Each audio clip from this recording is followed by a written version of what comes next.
Hi everyone. Today I'll be explaining something about the bend over rows. Now, as the name suggests, bend over row, you are performing this exercise in a bend over position. This is the position. I have bent over in front from the hip. This is also called as a hip hinge position. I am hinging in front from the hip and then performing whatever exercise I have to do. So this is in a hip hinge position, you are performing something called as a row, and hence it's called as a bend over row. When we talk about a row, we are mostly talking about a sagittal row, but of course you can do this exercise in a transverse plane as well, and hence it's called as a transverse row. So, but today we are focusing more on the sagittal rows or the close grip rows. So I have these two equipments here. I have the dumbbells and I have the barbell here. Of course, you can perform this same exercise with a cable too, but for understanding sake, I have taken these two equipments. Now, the important part about this exercise, or the reason why people falter with this particular exercise, is they lack a lot of core strength, they lack isometric strength, and they lack strength in their posterior chains. So that leads to issues like mobility and flexibility around your posterior region, and hence you cannot hold this particular position for X number of reps. How many ever reps you do, your muscles need to hold that position. So if you don't have isometric strength, if you don't have that flexibility and mobility, you are not ready to do this exercise.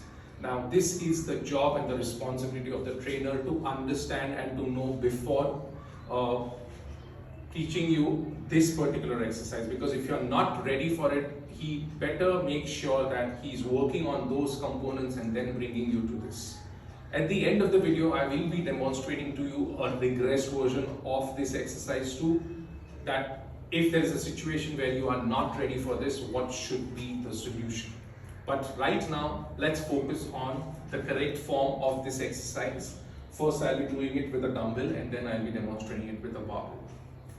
I have taken an EZ bar for my reference and for understanding, but you can take a straight bar too. The only difference is with the straight bar, people who have an issue with their wrist mobility find it difficult. So hence an easy bar is easier on the wrist, and then you can perform that exercise more effectively.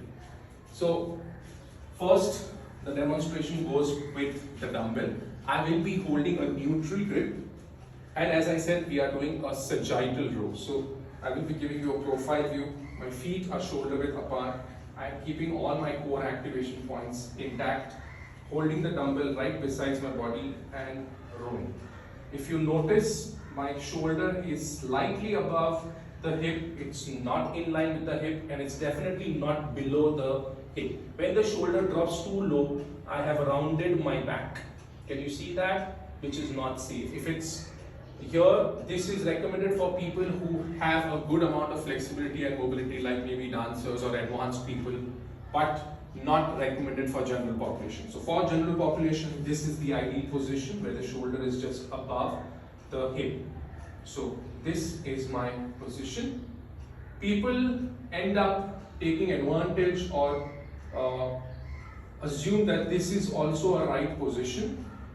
Now, this is a perfect example of someone who has a lack of flexibility and mobility in his or her posterior chain, and when they are performing this movement, instead of the latissimus dorsi being worked or targeted as the primary muscle, you are targeting your upper back muscle or your trapezius muscle.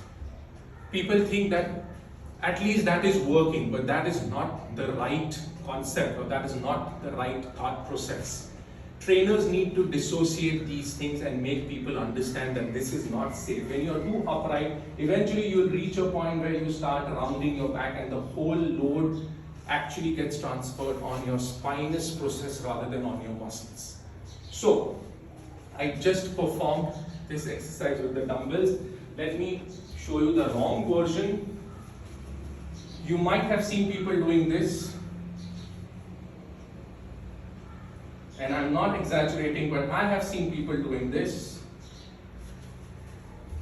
They may think that you are or they are doing this particular exercise absolutely fine. They are doing a shoulder extension, elbow flexion, but at what cost? At the cost of rocking your back. This is not safe. This is a sure sign that your spine is lacking a lot of strength. I mean, the muscles around your spine, which is your core musculature, is weak. So please focus on strengthening the core musculature before you bring someone on the bend over row. Let's demonstrate or have a look with regards to the barbell. I'm taking the EZ bar and I'm taking a supine grip here. Getting into this position, keeping the bar close to my body. The more away the bar is, the more the lower back is at load. So focus on those important things. This is how the exercise is performed. Let me give you a little profile view. Feet shoulder width apart, all my core points active. Bending in front from the hip. Breathing out whilst pulling it up, breathing in whilst taking it down. The bar needs to come somewhere around your belly button. Now, if the bar starts to come up, there are people who cannot bend much and they start bringing the bar up. At this particular point, when I bring it here, again I have let go of my latissimus dorsi as the prime mover, and I've come more on the upper back muscles. These muscles have to perform a different role in this particular exercise. You are making them work or overwork, and then eventually you will end up having a kyphotic back. So please avoid these things. If you are not ready, and this is again, as I said, a trainer's job, that if your client is not ready, if the client is getting a wrong form, stop making them do this, give them a regressed version. This is the regressed version. Please take a bench, get the bench at a proper angle for the incline. This is around a 30 to 45 degree angle. Make the client lie down on this in a prone position. This is my prone position. You can keep the legs on the floor or keep it up immaterial. Hold the dumbbell in front of you and then perform a row. At least here you are satisfied that this is not going to rock. Try to tell them to keep the core active by maintaining a posterior pelvic tilt here as well. You can use this with a barbell, you can use this with a dumbbell, depending upon how the bench is made and how it's in front of you. I hope this is understood. Please progress someone slowly and steadily, taking into consideration their posture guidelines before just giving them those heavy weights and thinking that weights will do the magic. Weights will not do the magic.